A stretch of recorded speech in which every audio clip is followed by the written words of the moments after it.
Good morning, everybody. Today I will be presenting a seminar on subacute sclerosing panencephalitis, SSPE for short. My name is Dr. Neal, Junior Resident, Department of Psychiatry. We will be covering the topic in different frames. We'll go through the incidence, etiology, pathology, clinical features, and some neuropsychiatric aspects. Some atypical presentation of SSPE. We'll go through how to evaluate. We'll also go through the treatment slash management part, prognosis, and then a short summary.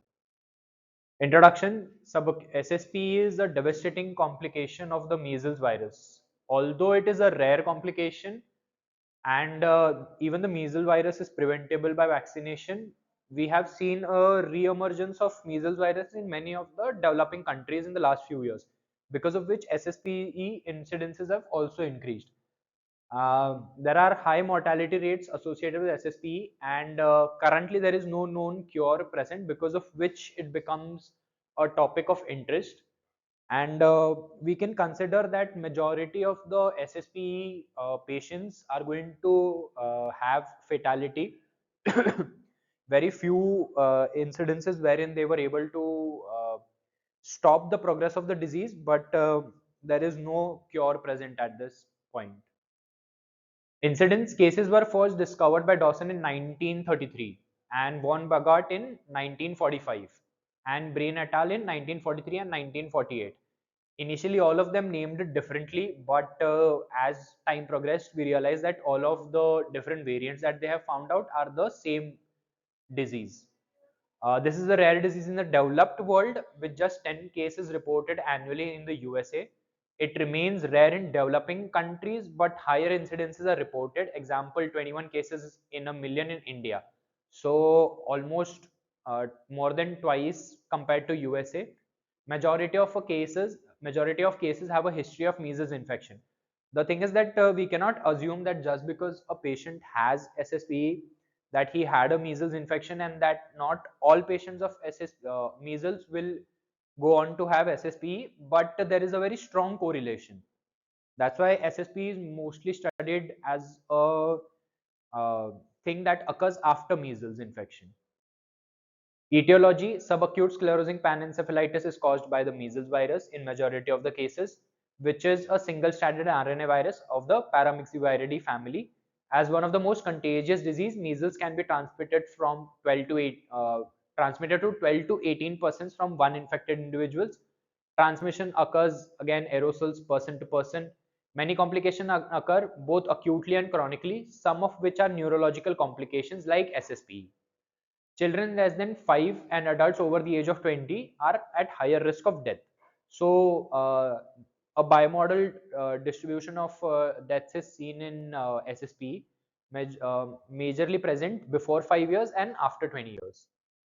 Pathology. So, if you study the brain of a patient who has SSP, you can have macroscopic changes, microscopic changes.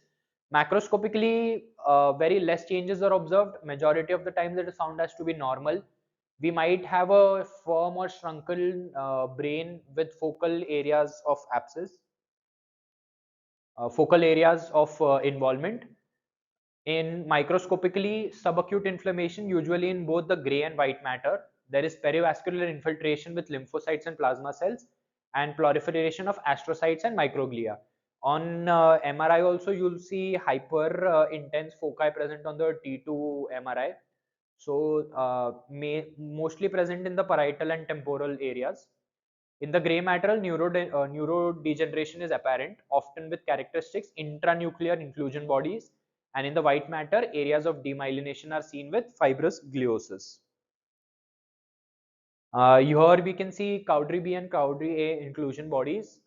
Measles, SSPE formed because of measles infection usually has type A inclusion bodies.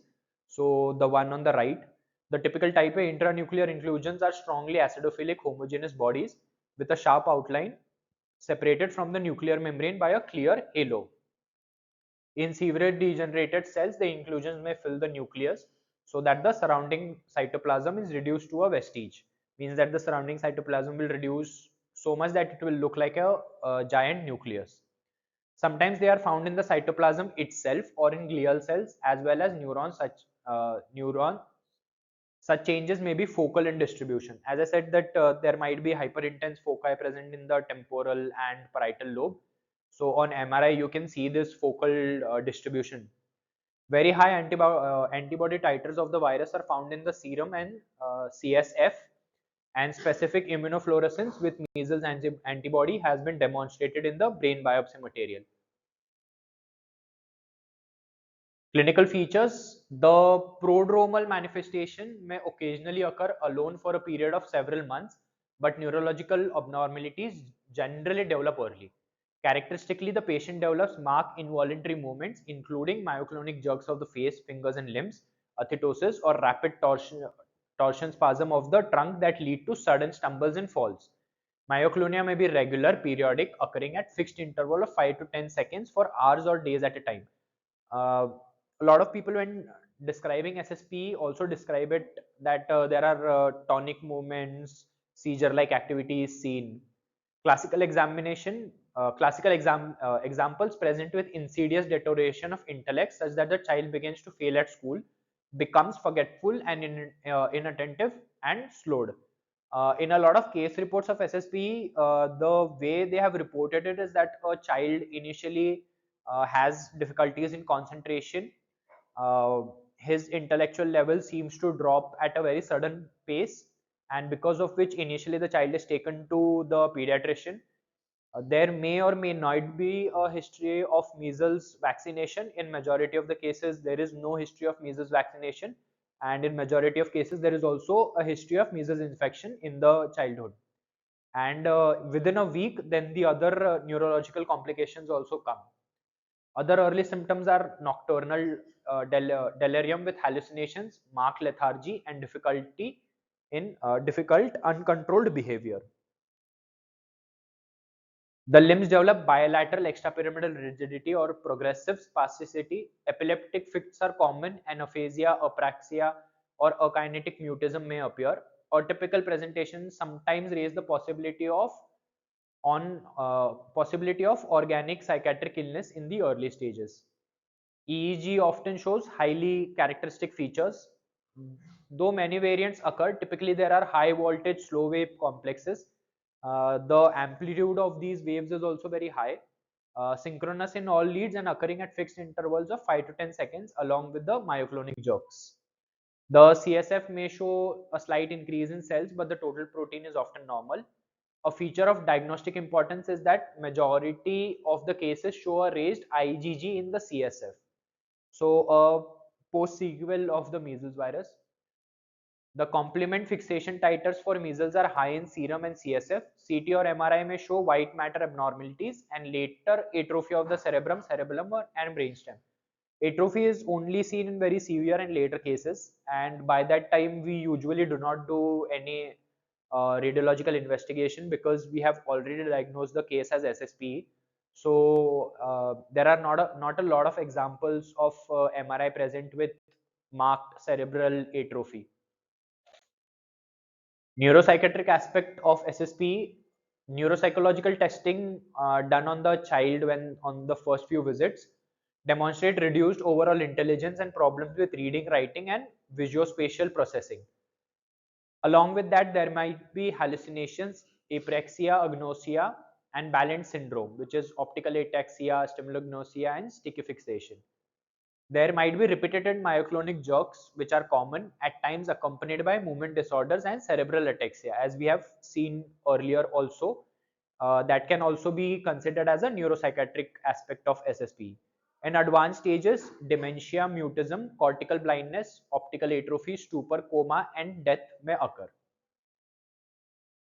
In the atypical presentation, now a lot of neuropsychiatric presentation can also be considered as atypical because it's not usually seen. A typical presentation of SSPE can include psychiatric symptoms, seizure disorders poorly controlled with medication, or solely extrapyramidal symptoms. When atypical symptoms are present, SSPE tends to have a fulminant course with neurological deficits occurring in the first 3 months or death within the first 6 months in about 2/3 of cases. Having the measles virus before the age of 2 increases viral virulence and co-infection with other viruses are risk factors for a more fulminant or typical course. A lot of patients of SSPE have been vaccinated by measles vaccine, which are contaminated with wild strains. So not all of your patients will be patients who would not have measles. Some of them would be vaccinated measles, uh, vac- uh, patients vaccinated with the measles vaccine, but the co-infection with other viruses might be seen, or there might be a wild strain seen. SSPE tends to vary in presentation, making it very difficult to diagnose. It is important to have SSPE in a differential in many circumstances. SSPE has been diagnosed in elderly patients with predominantly psychiatric features that become progressive dementia. So it can also occur that we are evaluating a patient with predominant psychiatric features, but the patient might be a patient of SSPE. That's why we have to previously ask of the childhood history and history of hospitalization or other infections. Later onset of SSPE tends to correlate with a more rapid decline and lower mean survival of only a few months. Screening for SSPE should occur in children and children with acute cognitive decline, myoclonus, or new onset epileptic syndromes. SSPE can also be present during pregnancy with cognitive dysfunction or difficulty with simple tasks. Children born to mothers suffering from SSPE tend to be healthy. How are we going to evaluate the patient of SSPE? We'll have to go through a multifaceted approach. The gold standard is brain biopsy, but then how are we going to do a brain biopsy of a patient? Clinicians tend to use, that's why we came up with a set of major and minor criteria.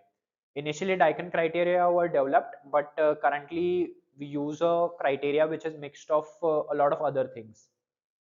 However, due to the variable nature of SSPE presentation, the second set of criteria was developed in 2010. The major and minor criteria, we required 2 major and 1 minor criteria for making a diagnosis. If there is a sufficient evidence or supporting criteria for diagnosis, but it is highly likely, histopathologically and molecular testing is available. So we can say that if it is then insufficiently meeting the criteria, we can always go for histopathological and molecular testing. Uh, Two major criteria. One of the major criteria is having either a typical or atypical presentation, which we have discussed before. The typical presentation is defined as either acute, rapid, subacute, or chronic progressive or chronic relapse and remitting disease.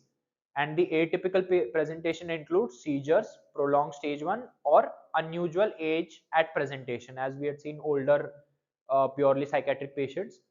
Another major criteria is elevated anti-measles antibody greater than or equal to 1:4 in the CSF or 1:256 in the serum. So we have three major criteria and we need two of them to make a diagnosis. Then in the minor criteria cover supporting evidence of clinical presentation, one of which is EEG finding consisted with high amplitude slow waves occurring bilaterally and synchronous at fixed and regular intervals. We had seen a 5 to 15-second regular interval. These are called slow wave complexes or Vandermeer complexes.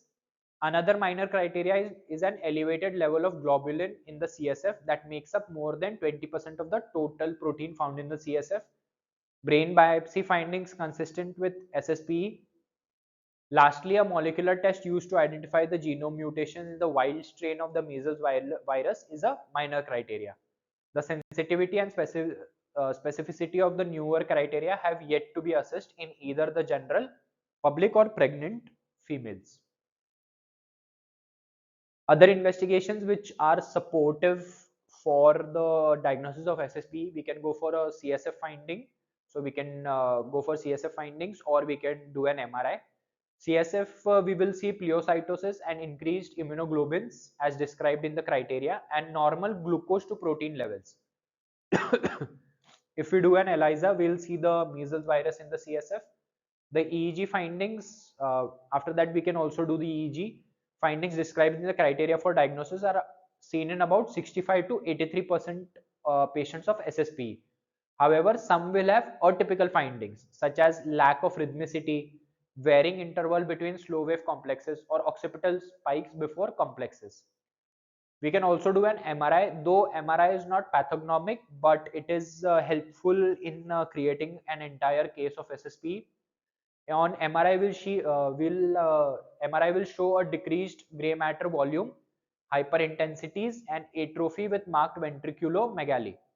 MRI helps clinicians follow the disease progression. As we have seen initially, there are less changes in the MRI as the disease progressive atrophy is seen progressively. Initially, imaging can be normal, then progress to lesions in the periventricular white matter, followed by spread into the deep brain structures and brainstem. The case reports have shown that some patients with SSPE develop primary brainstem lesion rather than typical progression described above.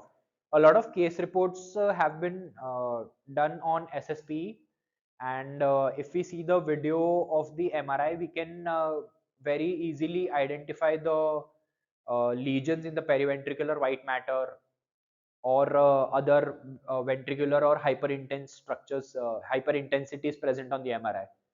Historically, these lesions in the brainstem have been suggestive of autoimmune or metabolic disorders. However, this evidence demonstrates that SSPE must also be considered with primary brainstem lesion on imaging. Treatment slash management. Currently, there is no cure which exists for SSPE. Most of our efforts are aimed at symptom reduction. However, only about a third of patients that benefit, a third of the patients benefit from treatment. In very rare cases, we might be able to stop the progression for around 2 to 5 years, but eventually it is going to deteriorate. This benefit is defined as slowing the course of the disease, stabilizing progression, survival prolongation, not survival guarantee, or clinical improvement, which is a very rare phenomenon. We can go for medications. Inosine Pranovax is something that is available in the US. It is an oral antiviral that halts viral replication and immunomodulate. It is an immunomodulator. The dosing schedule is 100 mg per kg per day, divided into 3 doses given throughout. Maximum is 3 grams per day. This therapy is known to cause elevated uric acid in the urine and serum samples, as well as occasional nausea. A tidbit is that a lot of Kennedy children's, the 5 kids, had SSPE complications, and one of them they were able to stop the progression to a certain extent that even the cognitive decline was not so severe that the child was able to go to school for a few years. Later on, the kids deteriorated. Interferon alpha is another mode of therapy typically used with isoprinosine. It is an immunomodulator administered via the intrathecal route every week. Maximum efficacy of an interferon alpha can only be achieved with long-term treatment. Some studies have shown that there is no advantage to daily dosing plus weekly INF alpha versus isoprinosine monotherapy. So majority of the treatment is also being debated, and a lot of research is going in the Western world as to what the first line, second line monotherapy, or should there be an adjuvant present. Ribavirin, a nucleotide analog, has also been tried as supportive treatment. Little success was noted, and it seemed to only mildly benefit patients when used in conjunction with INF alpha. Antiepileptics have also been used for seizure control as well as myoclonic symptoms and encephalopathy. So antiepileptics comes more into the making sure that the patient is maintained. Other therapies that are currently being studied in vitro include anti-apoptotic agents and small interfering RNA. siRNA appears to inhibit viral replication in cells but has not been studied as therapy in humans yet.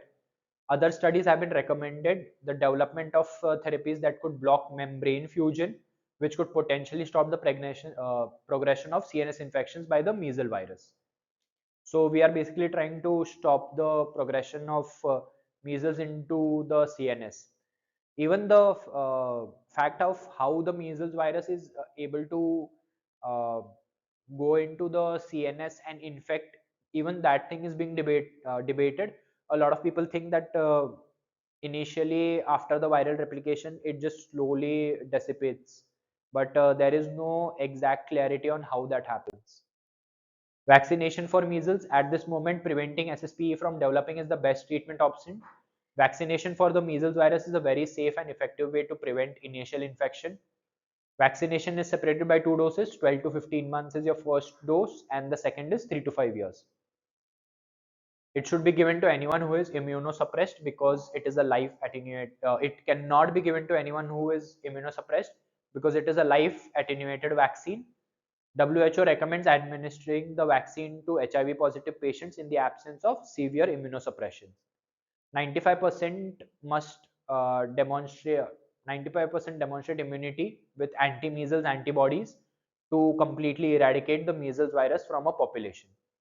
In the last few years, there has been a re-emergence of the measles virus in the industrialized country. This is largely attributed to reduced vaccination due to vaccine hesitancy. So this is talking about the US scenario wherein there is a lot of recent vaccine hesitancy, a lot of people having the anti-vax movements, and a lot of population rejecting the entire vaccination process. Prognosis, the mortality rate is exceptionally high in the cases of SSP, about 95%, while the remaining cases undergo spontaneous remission.